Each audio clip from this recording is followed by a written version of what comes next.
کہ کیا رسول اللہ نے میرے علاوہ کسی اور شخص کے لیے کہا تھا کہ اے علی صرف اور صرف مومن ہی تم سے محبت کرے گا اور صرف کافر ہی تم سے دشمنی رکھے گا۔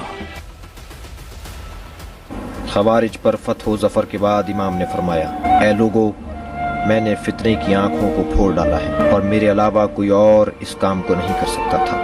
مجھ سے پوچھو اس سے پہلے کہ میں تمہارے درمیان سے چلا جاؤں۔ تمہارا مہر ایک جام خون، خون؟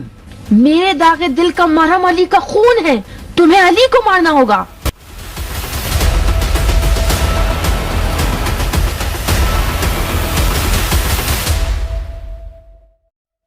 اور نہ ہی قرآن و پیغمبر پر ایمان رکھنے والوں کو مایوس ہونا چاہیے۔ آخرت کی جنت کا راستہ دنیا کی جہنم سے گزرتا ہے۔ عرب کی سرزمین جو اپنی بیش قیمت تاریخ کی وجہ سے جانی جاتی ہے، یہاں کے ریگستانوں میں، یہاں کے گلی کوچوں میں آج بھی اسی وراثت کی خوشبو موجود ہے۔ یہ بات دنیا جانتی ہے کہ اس سرزمین پر ایک سے بڑھ کر ایک مجاہد پیدا ہوئے، جن کی بہادری کی داستانیں آج ان کے اس دنیا سے جانے کے سینکڑوں سالوں بعد بھی فخر سے سنائی جاتی ہے۔ لیکن عرب اور مسلم تاریخ میں جب کبھی بھی سب سے طاقتور مجاہد یا بہادر کی بات ہوگی تو اس میں سب سے اوپر جس بہادر کا نام آئے گا وہ حضرت علی علیہ السلام کا ہے۔ دنیا حضرت علی کے کارناموں، بہادری اور طاقت سے بخوبی واقف ہے۔ چاہے جنگ خیبر میں یہودیوں کے سب سے طاقتور پہلوان سمجھے جانے والے مرہب کو پچھاڑنا ہو یا خیبر کے دروازے کو اپنے بازوؤں سے اکھاڑنا ہو، یہ سب حضرت علی کی طاقت کا ایک چھوٹا سا حصہ ہے۔ اس کے علاوہ وہ جنگ خندق میں عمرو ابن عبد ود جو کہ ہزاروں کے لشکر سے اکیلا جنگ لڑا کرتا تھا اور اس پر کفار و مشرک بڑا فخر کیا کرتے تھے، اور جس نے جنگ خندق میں مسلمانوں کو للکار کر کہا تھا کہ ہے کوئی ایسا بہادر جو اس کا سامنا کر سکے۔ عمرو بن عبد الود کا خوف اتنا تھا کہ بار بار للکارنے کے بعد بھی کسی میں اس کا سامنا کرنے کی جرت نہ تھی۔ تب وہ حضرت علی ہی تھے کہ جنہوں نے نہ صرف عمرو سے مقابلہ کیا بلکہ صرف ایک ہی وار میں اس کو اس کے انجام تک پہنچا دیا۔ حضرت علی نے اپنی زندگی میں درجنوں جنگیں لڑیں، جن میں سے بدر، خندق، خیبر وہ اہم جنگیں تھیں جس میں حضرت علی نے دشمنوں کے لشکر میں تباہی مچا کر رکھ دی اور مسلمانوں کو یک طرفہ جیت دلائی۔ حضرت علی کے متعلق کہا جاتا ہے کہ ان کو فرق نہیں پڑتا تھا کہ ان کے سامنے کتنا بڑا لشکر یا فوج ہے، وہ ان لشکروں پر شیر کی طرح حملہ کرتے تھے، اور اس لیے اللہ کے نبی نے انہیں شیر خدا کے لقب سے بھی نوازا تھا۔ مولا علی علیہ السلام وہ ہستی ہیں جنہیں اللہ کے نبی محمد صلی اللہ علیہ وسلم کے بعد سنی مسلمانوں نے اپنا چوتھا خلیفہ اور شیعہ مسلمانوں نے اپنا پہلا امام تسلیم کیا۔ اسلام کے وہ لیڈر جن کے بیٹے امام حسین علیہ السلام نے کربلا میں بھوکا پیاسا رہ کر لوگوں کو بتایا کہ اصل میں جہاد کس طرح سے کیا جاتا ہے۔ امام علی وہ شخصیت ہیں کہ جن کی شادی پیارے نبی محمد صلی اللہ علیہ وسلم کی بیٹی حضرت فاطمہ سے ہوئی۔ امام علی ہی تاریخ کے وہ شخصیت ہیں جن کی ولادت کعبہ شریف کے اندر ہوئی۔ حضرت علی کو رسول اللہ نے دنیا و آخرت میں اپنا بھائی اور نفس رسول کا خطاب دیا، اور غدیر میں حضرت علی کا ہاتھ بلند کر کے یہ اعلان فرما دیا کہ جس کا میں مولا ہوں اس کے علی بھی مولا ہیں۔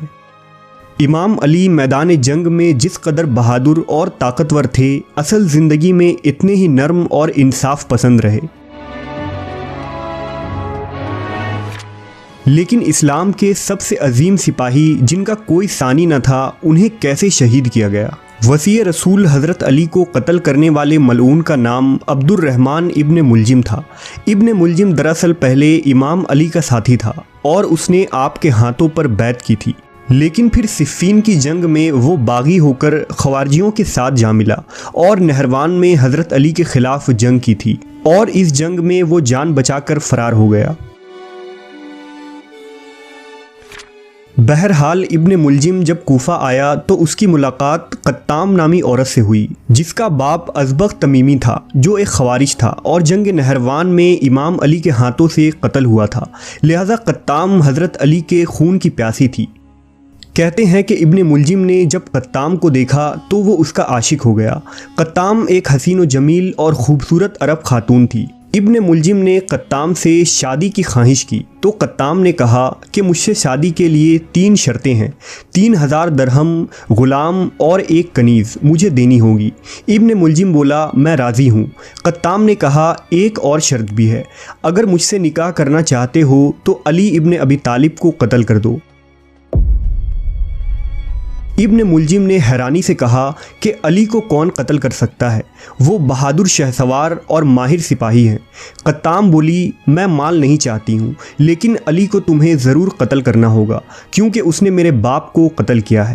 لہٰذا ابن ملجم اس سے نکاح کے خاطر اس بات پر تیار ہو گیا۔ قطام نے مزید 2 آدمی جن کا نام وردان اور شبیب تھا انہیں ابن ملجم کے ساتھ بھیج دیا، اور 19 رمضان المبارک کی صبح ابن ملجم مسجد میں جا پہنچا۔ اس نے ایک کپڑے میں زہر سے بجھی تلوار کو لپیٹ کر چھپا لیا تاکہ موقع ملتے ہی امام علیہ السلام پر وار کر سکے۔ عبد الرحمن ابن ملجم مرادی وہی شخص ہے جس کے متعلق نبی کریم صلی اللہ علیہ وسلم نے پہلے ہی پیشن گوئی کر دی تھی۔ لہذا احادیث میں روایت ہے کہ نبی صلی اللہ علیہ وسلم نے فرمایا گزشتہ امتوں میں بدبخت ترین شخص وہ تھا جس نے صالح علیہ السلام کی اونٹنی کو مارا تھا، اور آخری امت میں بدبخت ترین شخص وہ ہوگا جو علی کی داڑھی کو خون سے رنگ دے گا۔ یہ سن 40 ہجری کا سال تھا اور ماہ رمضان کے آغاز پر امام علی علیہ السلام کی عمر 63 برس کی ہو چکی تھی۔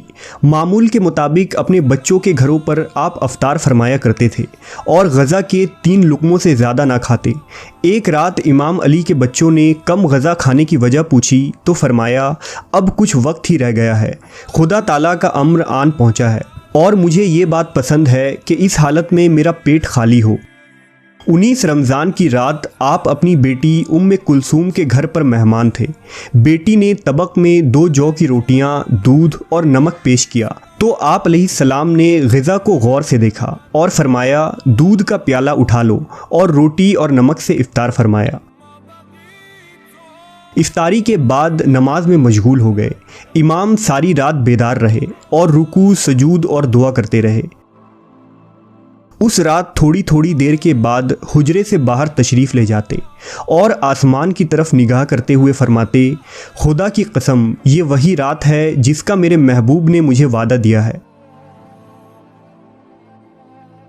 رات ڈھلنے لگی تو آپ علیہ السلام نماز فجر کی ادائیگی کے لیے گھر کے دروازے سے باہر نکلے۔ دروازے سے باہر آتے ہی بڑی بطخوں اور مرغابیوں نے امام علیہ السلام کا راستہ روک لیا اور زور زور سے آوازیں لگانا شروع کر دیا۔ لوگوں نے انہیں امام سے دور کرنا چاہا تو فرمایا ان کو چھوڑ دو، یہ نوحہ کر رہی ہیں۔ امام نے اپنا کمربند باندھا اور مسجد کی طرف روانہ ہو گئے۔ آپ کوفہ کی مسجد میں داخل ہوئے اور لوگوں کو نماز کے لیے جگایا۔ اس وقت ابن ملجم مسجد میں الٹا سویا ہوا تھا۔ امام نے اسے بھی جگایا اور فرمایا اللہ کے گھر میں اس طرح نہ سو، اٹھ اور نماز ادا کر۔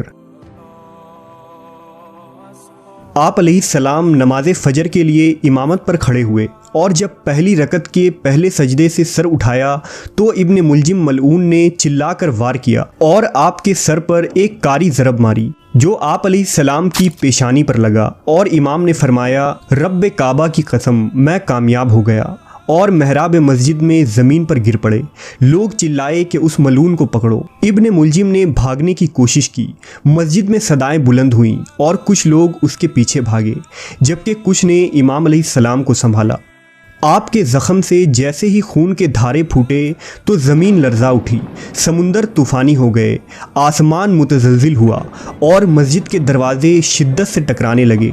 کالی آندھیاں چلیں اور ہر سمت تاریکی چھا گئی۔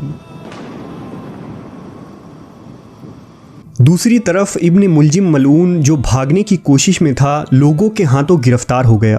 خوف کے مارے اس کی سرخ آنکھیں گویا حلقوں سے باہر نکل رہی تھیں۔ اسے مسجد میں پیش کیا گیا۔ امام علیہ السلام نے جب اپنی آنکھیں کھولی تو ابن ملجم کو دیکھا کہ اس کے ہاتھ بندھے ہوئے تھے اور شمشیر اس کے گردن پر آمادہ تھی۔ آپ نے کمزور آواز سے اور مہربانی سے فرمایا، اے مرد، تو نے بہت بڑا گناہ کیا ہے، تو نے ایک بہت گھنونا عمل انجام دیا ہے۔ کیا میں تمہارے لیے برا امام تھا کہ مجھے تم نے یہ بدلہ دیا ہے؟ کیا میں تمہارے ساتھ مہربان نہ تھا اور تمہیں دوسروں پر ترجیح نہ دیتا تھا؟ اور کیا تیرے اوپر احسان نہیں کرتا تھا؟ زخمی حالت میں امام علیہ السلام کو گھر لایا گیا۔ امام حسن نے آپ کے سامنے دودھ کا پیالہ پیش کیا تو آپ نے فرمایا، اے میرے بیٹے، جاؤ اور پہلے قیدی کو پلاؤ۔ پھر امام نے اپنے فرزند کی طرف رخ کر کے اس ملعون کے حق میں سفارش فرمائی کہ اے میرے بیٹے، اپنے قیدی کے ساتھ مہربانی سے پیش آؤ اور اس کے ساتھ نیکی، شفقت اور رحمدلی سے سلوک کرو۔ اگر میں دنیا سے چلا گیا تو اس کا قصاص کرو اور اسے ایک ضربت سے قتل کر دو، اسے آگ میں نہ جلاؤ اور اس کے اعضاء مت کاٹو۔ جناب حنفیہ فرماتے ہیں کہ 20 رمضان کی رات ہم نے اپنے بابا کے ساتھ جاگتے ہوئے گزاری۔